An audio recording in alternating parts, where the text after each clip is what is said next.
tun huna hian ramthar veng kaushan committee lo ni to ramthar tlang veng kaushan na in dana kaushan in dan pui tu te zingami upavana somasya ken kom hun kan nei dona ama sai na pu chi baile chi baile zona te kan zo chan hal mo mo menga ama sabera chuanin ipian le mur na le chung ko chan chim tlang pui min shil thein ka pian na hi tuna chuan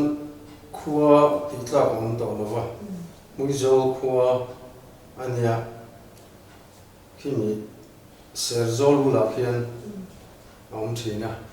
mà lo chu tuna chuan khuwa aram to abul dewa khianin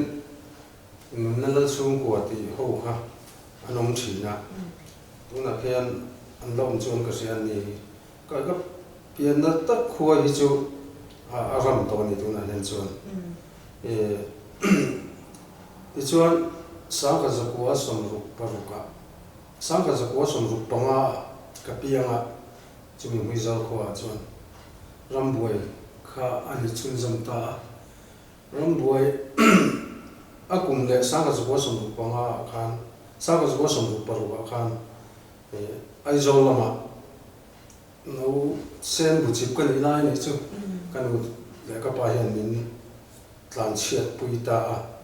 ti chuan kapiang chia aizol lama kan tlan che ta ni chu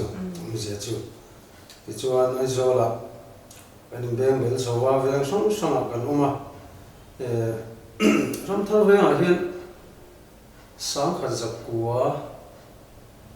somru pariat vel ling ka sia ram thar veng a hian kan luta ti chuan ram thar veng a hian kan om chho ta ra ti ra chuan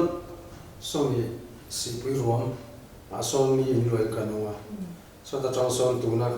kanum na ram thar tlang ve a son kan pheita ani ram thar ve a chuan om hasa ta kan ni tawang tu na chuan chuti un lai pe chuan in hi la khat khop mai song ram thar ve kanum na lam phe a phe sa chuan ti chuan tu na hian ti de ta do ri la kanu le ka pa hian kum som ria chung le ve ni in min la dam pui ve a chung te ne chung kanu le pa te ne chung kanum owa lu pui fanau ne in tu na hian kan pui chu lan biang moi kol ni ani a chuan fa pali kan ne ya ka fa pa u ber hi lu pui nei to a fa pa ni an nei ve to pokano ponte te chu kan bula an uma tin ka fa pa upa ber da tu hi riuben lal ma sang a kan tia ani bo nu hui fanau ne in tlang veng lama khian anin dang ve to a ti chuan ka fa pa pathum na amasa rol rim fela hi thamwala na ni ani chu kanina yo ka bula chuan an lo ma tin fan pakhat kan ya no pam ber ani boka chu esther lo mi kan te ani bo la anani mega chung te nen chuan kan khosa ho ni tuna heng ram thar tlang ve a son ani le zirna lama isul nu loman le choi moina ilo dun to te le izon na lama po loman le choi moina ilo dun to te min shile thein zirna lama hian azir sang lawa kanan tlangwa tleiro chok chok majik kanan pas khan khumi silchar khodai khoni silchar khosir tui ruang lui bula khone American Baptist Mission anti ho hian Bible College an ne ya chu Northeast India Baptist Bible College anti ya ta chuan ka zuk zero ve ni ka tlang wa lai sang ka zuk som riat le pasari riat ko ti vel ni ka sia ta chuan graduate of theology anti ya kum thum ka zuk zero zawa ti chuan chumi ka zir za chuan ka ho ai zon lama ka ho le ta kan sui peng ka nga he presbyterian ko sana changa Salian kan nia ti chuan enge mo chen huwa khanin hemi ram thar ve ang fundamental baptist kha alo dinga ren si chan chin mo ya polan ki mai kha ta chuan kan lut ve ni ni chuno ponte kan na nia pathian thu te po kan to em lem lo nu le pa te nu soya kan lut ve ni ma ya ta khan chu tu na bible ka zu zir na te po chu baptist american ho baptist college ani ta ya ta chuan kum thum kha ka zu zir chu ka ti chuan an huwa ka zu kal non le ya chu ta chuan BRE and the Bachelor of Religious Education te hi zir zom tu ring ka kal sa chu ka college kal na pa ma ya tho chuan kum ni vel nu ni ka sia e amasa ka zir zo kum ni nu vera ka zu kal le ya thali ve kum kha chu zir le tu rani ama se thali ve ka zu kum khan ka mitla ma hen har sam na ka to ta kha ka zir zui le thei lo an ti chuan ka chaw san le ta zo la ho le ta chu bak chu ka zir som ta lo ani chu min nu chuan chu fundamental baptist ko sana chuan pro pastor te kan ni ve a in pastor apo min or de manani chu te ma kan kal chok me lai chuan sinot hian in zom khom policy kha an ne wangin an sinot ta chama chu vek kan ni thowa ma po in sinot ta chama chu kho te kha lut le tu min som khom ta ta chuan fundamental baptist and fundamental baptist ni chin ho kha atam zok chu kan lu ta ke po pastor kan line ka ram lu ta ni chu wang sinot ta hian pastor ni le nge lu na dang tho tin ho du ten min zo ta ati ra chon pastor ni le ka kan tum ama ro chu ka soi ta kan pathian thu zir na college ka baptist college ani awami ATC ate ka zir le lo ka chuan an pom mai lo wa khate ma ATC ate pathian thu an zir nom le tur ka chuan ni pui fanau ka lo nei ve le man to sia du le rong bo la tho ni bu ka sinat office ai ka thok mai ka ti ta ti chuan sang ka ko som ko pathum ni ta ni ka sia sang ka ko som ko pathum a khan sinat office son office assistant in Kalutta ti chuan kum som thum ve na hen kala thok me ka kum som thum ve ka thok ve ta ni chu kumina hen ka pension don nge nge ya chu ei zon na lam chu ni sinat office ka thok ngar ni chu ni cha zo na to lia ram thar veng ko shana yani rongbo na buli chandan KGP ya brancha ani mo biala tipo khang te kha mi na shilela ram thar veng hi atan so na ram thar veng ko shani alu ko maya khate nga chu fundamental baptist atanga kan lo le le kha sang kha zakwa som ko pani kum top lam yani ti ka sia ta chuan KGP rual ka kan ni thowa kan na upala wa kum som ni ati vele mo or ne kan ti chuan khami kanon lu kum ko ni kum to kha chuan engma rong bo na le chan do bo ni len lo wing thani khat le kan ya ka oma ti chuan kuman lo thar sang ka ko som ko pathum kuman lo thar khan KGP group committee a hian suai tua min thang ve hala finance secretary em ni kan ta kha le ti chuan kum khat kha group suai tua khan kan om ve le ren ro na ti chuan a kum le sang ka ko som ko le pali a khan ete branch committee a pollution pa chu no khan direct khan in thanna ami biagin in thanna khan branch OB a khan min sang so ve le ta ti chuan finance secretary amin thlanga ti chu ka GP a chu in hang chho tanga ra ka over thing ami ka GP OB ni na zong zong hi ka chel fekin ka sia finance secretary chang leader thing yan ti chuan GP ka over ma de shet sang hi le pa nga khan ram thang veng ko sang hian to lu pa in thang ta ti chuan to lu pa kan ni chho atang khan order lo ka chu ko san secretary khan kan mang ngai wa tu na pa ni thau mai thei order chu hi ko san secretary chu kan manga ma se sang ni pa nga to lu pa min thanga sang ni par atang khan joint secretary kan te ko san committee khan joint secretary khan ko om chho ngal chara ti chuan sang ni pariata min order ve ta ni khilai Aizawl Central Presbytery kan nia Aizawl veng lai biakina khian Reverend Dr. C. Chong Hing lian helaya electric bial kan ni lai kan bial tu ni thina nia chu kan Presbytery moderator ni lai ni ani hian min nim heta upatan hian min ordain ani chu mi ko san upa kan ya chang ka chodan chu ni ta ti chuan sang ni pariat min ordain kum atang khan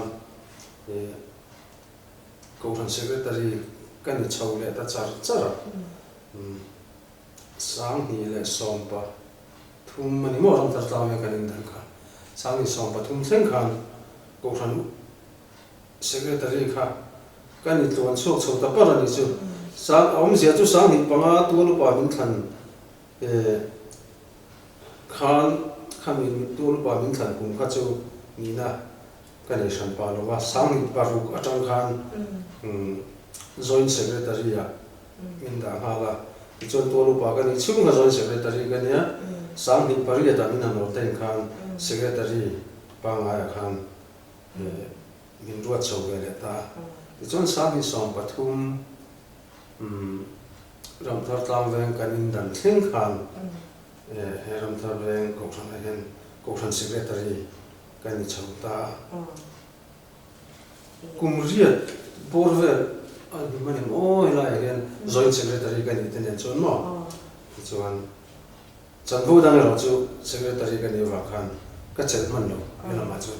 secretary kan ni chho nga nga ni de caution committee emo bial no presbytery sino thengin chanvo I lo nei to te I tu nei chen mek te pon ni nga kha ho ka in don dan mi shil chho le na KTPB ka yan soi lok tai la KTP a chu branch OB kan ni chho leader changa finance secretary kan chok chowa ti chon bia la hian bial soi tu ai ka lu ma ring khop ma ya chan mari bial kan ni lai khan kum ni vel chu kom hanani committee member bial KTP committee member hian ti chuan chan mari bial atang khan electric pasol bial kan in dang ve ta ti chuan bial soi tu a chuan bial committee member a chuan kom chong ngara sang khat le zakua songkua sang khat zakua songkua pakua khan bial KTP OB a kalu chowa chuan sang ni le paru thleng ka chowa hei po hi man kum develop khan electric weng bial khian an golden jubilee ni tai ka se an lo ma ta chuanin emi choi moi na citation hi bial soi tu kan lo ni to na khan min pe a chu ka ena ka se chop chaw ani a chan chu a kum ni ka chin che rei thei lawa ta khan lo je lam ka la kum sa ka zo so ko ko atanga sang ni parok chung electric weng pasol bial KTP soi tu lo ni na ti kha lo je ka la chu mi chung chu bial OB chu kala kani ve ta chuan sang hi paru ka hian KTB tang ka over ta ni tin ko sana hian chu ka soi ta kan khan ko san mala hian chuan ni na hemi Sunday school secretary ti te finance member ti ang chi te hi chu kan chho ve vek ta bial a hian ram tharang basal bial an ta ka khan Sunday school secretary kan phota chu mi za chuan bial secretary hi Trump ni minom tira akum zon ni lovin Trump khat kha junior le senior ka kan chen so phota chon reivak lo kan chola chan chu khat i lai kan ko ran upa te kan lo in dai tok lova ti chon Trump khat kha ka chel le a tin biala hian treasure ni na te ka chen bok a chung chu mi kan pasol biala ka chan ho chel po chu mi tu na hian tun in khom pui khan chairman le ka tan min han ro vele chia bokani chu biala ka chan ho nei dan chu ni ta presbytery a hian committee members committee pe sang presbytery standing committee ti te sub pastoral committee ti te finance committee ti a hian kaum in vek to a tin chu ba ka chuan nikum khan presbytery treasurer kania ti chuan synod a hian synod auditor kanan ti chi hi synod in khom puina aruat ania synod auditor synod sum endik tu a hian kumeng ma zat ka chang to a ka chan sa chi ka lo sin sia lo ba kumeng ma zat ka chang to a kan mission field hem india ma kan mission field sang hi ka kal so de vek to in ka sia an sum endik hian mo chuan chu ba ka chuan synod anga chuan synod in khom puina apas chi tho a chuan kan Mizoram synod ayo a synod tlang palai tur hian in kan synod zom pui te pala ne na palai tur hian kumtin hian mi kan hi sel synod sang sang hian kan synod in khom pui hian te china chu ta chuan voi thum min tir ve to a ma sabe ra chon bi te ram synod aka zukala ko misinong bula kon in khom pui synod nonga ta chuan revenue sang le ko ni ne hian Mizoram ayo palai kan zukala chuan ni kum khan synod secretary te kan ni chhota ka chuan ka char hi tribe synod kan tia kumi half long a kon ka zukal ve le a chuan kumina khan ka biang long presbyterian church synod a kon hamrena tham saluk khan ka zukal ve le a chung te chu synod a hian chang kan ton a ro pui ve de chuan ni ome tuna hian synod secretary senior kan ve me po kan ni chu kan in man na sang chu niเราไปที่เมกชันมาส่งในตรงสระ เนี่ยกันพูเราในกันจิ้นเราอันนี้เห็นอย่างตั้งจอนาริขบไหม ตบลำฟังกันไหนตัวดูนะคะตัวเบอร์ดูตาเฮียนี่อีใบเบอร์เจ้าดูเบอร์เลยถ้าดูเบอร์มันชื่อเท่นี่ อาเบอร์ที่จะเห็นสยามขบไหมอะมาเส